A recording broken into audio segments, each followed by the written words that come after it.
Stay in attack formation. Hello everyone, it's Ryan here from SW Squad Up, where in this video, I'll be going over the Star Wars Squadrons gameplay trailer and the information we've gained from it.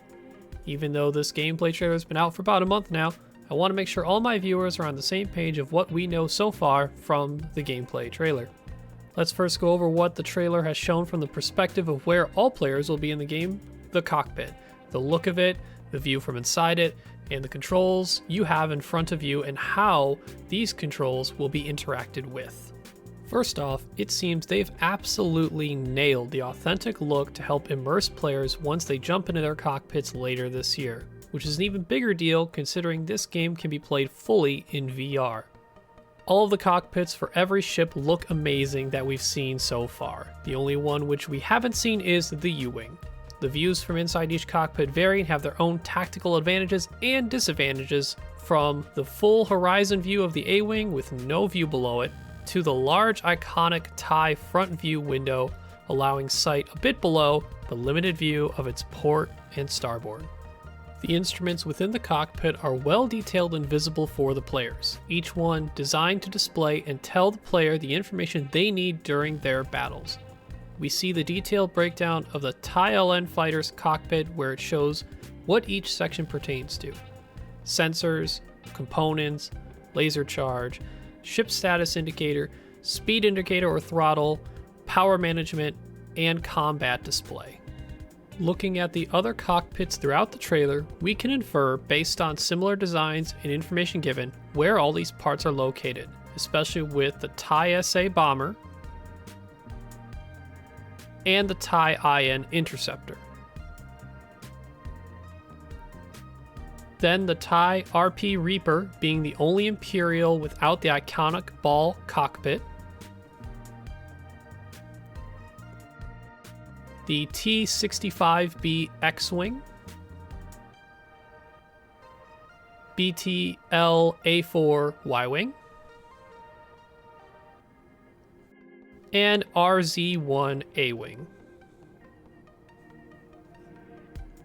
Next up is the setting of our story conflict. While at first glance this is thought to be set squarely within the Galactic Civil War between the Rebels and the Empire, this is not entirely the case. Actually, the majority of this game takes place after the Battle of Endor, but much earlier than the Battle of Jakku, where the Rebel Alliance has been established as the New Republic, while the Galactic Empire still fights to maintain their hold on the galaxy after the destruction of the second Death Star. I said the majority before because we can see from the character creation screen the logo we see is still for the Rebel Alliance on the right, so the prologue we'll experience in the story takes place during the Galactic Civil War. You'll be playing both sides of this conflict within the New Republic's Vanguard Squadron and the Empire's Titan Squadron. From what we see in this trailer, the plot seems to revolve around the New Republic building its new, large capital ship, the Starhawk, and the Empire trying to prevent that production. The Starhawks were an integral part of the New Republic's eventual victory at the Battle of Jakku, so it'll be interesting to see how this may bridge some of the gap between Endor and Jakku on both sides of this conflict. Multiplayer for Star Wars Squadrons is set up in a couple of 5v5 modes. First, in dogfight mode, it's a pure team deathmatch. Just work with your team to take down the opposing squad more than they can take down your squadron. It'll be interesting to see how well all the classes of ships will work within strictly this dogfight mode, as I can see the bomber class potentially seeing the least amount of play with its lack of maneuverability and objectives to destroy. While it is described as a superior jouster, it still needs to catch opposing ships in its crosshairs to take advantage of that array of weapons. I can easily see interceptors being the favorites here.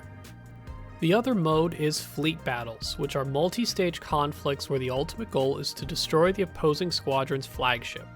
To achieve that in this tug-of-war style objective mode, your squadron needs to win the central dogfight. Once a victor is decided, the battle moves onto either assaulting or defending frigates or corvettes. Once these are destroyed, the final stage of the attack on the flagship commences, where the attacking squadron tries to destroy the subsystems of that flagship to leave it vulnerable enough for complete destruction. Subsystems include shield generators, targeting systems, and power systems. As mentioned, this is a tug-of-war mode where at each phase you either push forward closer to victory or fall back to defend, regroup, and try to push back until a flagship is destroyed. All of the tactics and strategies of class and component choices can be discussed within the flagship's debriefing area, where teammates will be able to plan their attacks before the fleet battle begins. Speaking of ship class choices, we got to see comparison breakdowns between the Empire and the New Republic within each of the ship's classes.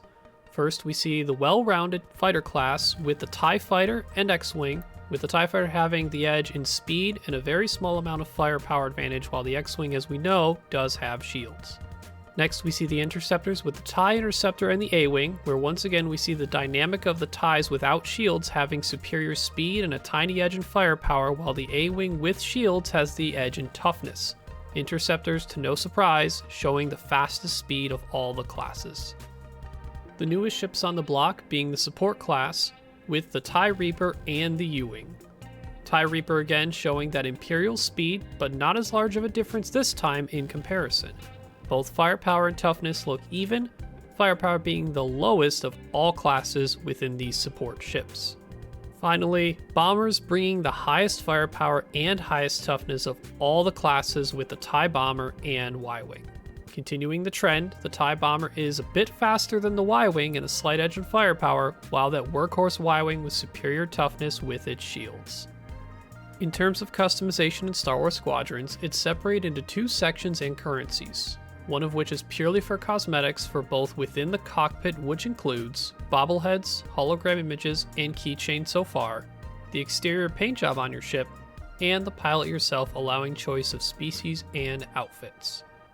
The other customization currency goes towards accessing all the different components available to the ships themselves, whether it's different types of primary weapons, munitions, shielding, hull plating, engines, or countermeasures. All of this currency is earned in-game with no microtransactions. The progression system itself isn't linear, where a laser cannon you earn later is just better than your current one. Each variation of component types will offer a different pro and con dynamic than others, so that ideally there isn't a clear-cut better choice in all situations. Overall, I'll just reiterate again how hyped I am for this game. I wouldn't have created this YouTube channel if I wasn't. Everything visually and audibly looks great for that immersion players are always looking for in Star Wars games.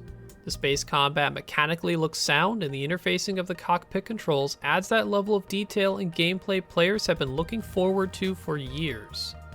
In the near future, you can expect videos where I compile information from many articles and official Star Wars Squadrons websites both through EA and StarWars.com that add to what we know from the trailers. Along with that, I'll be creating videos where I go into more detail on the locations we'll be playing in, and a deeper dive into the key aspects and characters shown in the story. I'll see you in the next Squad Up video.